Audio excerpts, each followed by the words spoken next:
Sumainyo ang Panginoon. Ang mabuting balita ng Panginoon ayon kay San Lucas.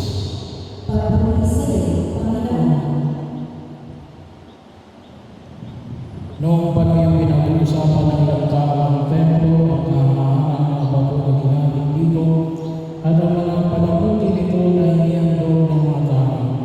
Kaya sinabi ni Jesus, darating ang panahon, lahat ang nakikita ninyong yan ay ibubuo. Walang batong ititira sa ibabaw ng kapwa bato.